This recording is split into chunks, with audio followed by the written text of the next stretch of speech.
we're going to celebrate our nation's birthday next Thursday. And the Americans that came up with that idea was something that had been sort of floating around for about 200 years. The idea that because God made someone, that they should have rights. Now prior to that time, it had to do with nobility, it had to do with land. But if you're just someone else, you were just fodder to work in the mills or do whatever. But in America, they said, we hold these truths to be self-evident, which is a gracious Jeffersonian way of saying any idiot ought to understand this. This is self-evident, bozo. Be blind, deaf, and dumb. That all men are created equal and endowed by their Creator with certain inalienable rights, and among those are life. So people want to come along and say, I don't want government involved. You're in the wrong country, because right there, the purpose of the government, life, liberty, notice the sequence.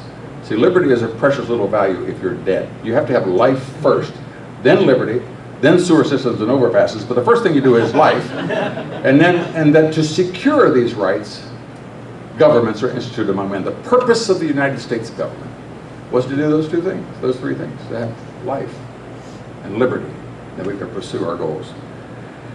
There was no example to follow.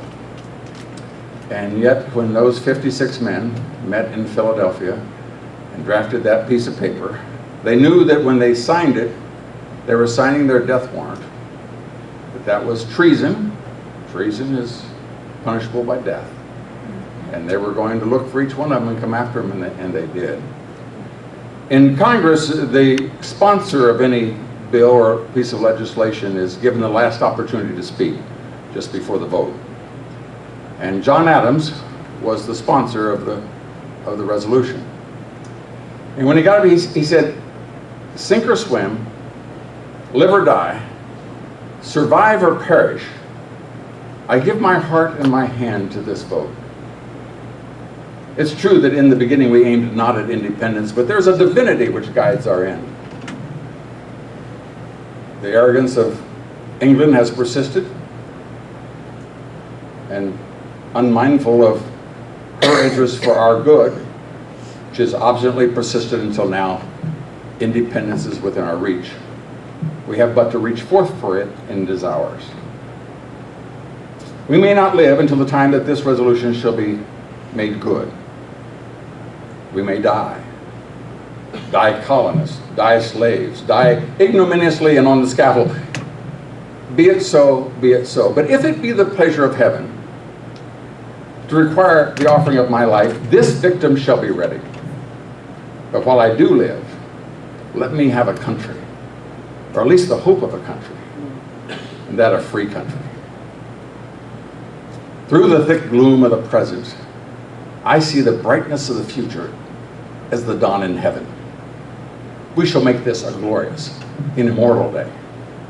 When we are in our graves, our children will honor it with festivities, with illuminations, with bonfires. On its annual return, they will shed tears, copious gushing tears, not of subjection and slavery, not of agony and distress, but of exultation and of gratitude and of joy. Sir, I believe the hour has come. My judgment approves this measure, and my whole heart is in it. All that I have, and all that I am, and all that I hope for in this life, I am ready here to stake upon it and leave off as I began, that sink or swim, live or die, survive or perish. I am for the Declaration. It is my living sentiment, and by the blessings of God, it will be my dying sentiment.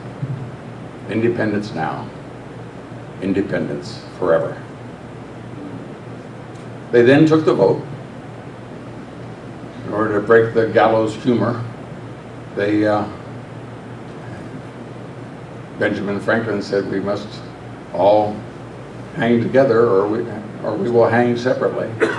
And thereafter, when the representative from Delaware came, he was a skinny little fellow, and he said, you're going to dangle in the wind for an hour before you pass away. But they knew that what they were doing, nobody had ever done. They had no government. They had no army. They had no money. They had no country.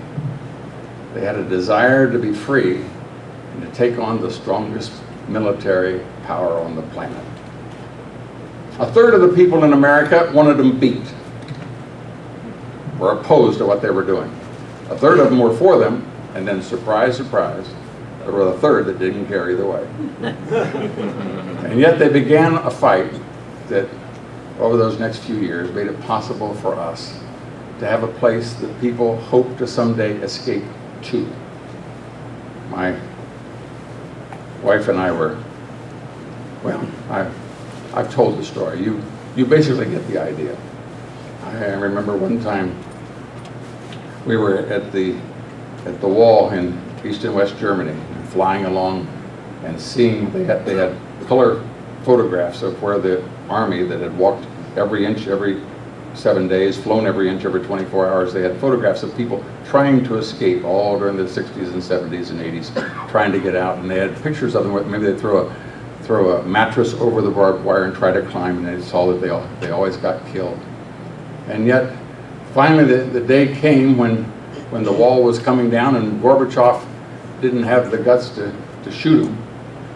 And once that happened, then they began to come with a vengeance. And they got that train, they loaded a train that was coming from East Germany to West Germany. And the people said that when they came across the border, they saw the American soldiers for the first time. They said, "It's the Americans, it's the Americans." It says like electricity went through the train. He said, "Now we are free, now we are free." Well, that's what those people established this Independence Day, that you and I can enjoy it together. And so as we lock hands and fight the battles that stand before us, we're going to do it not only for ourselves, but for our children and for generations to come. And I applaud you and honor you for it. God bless.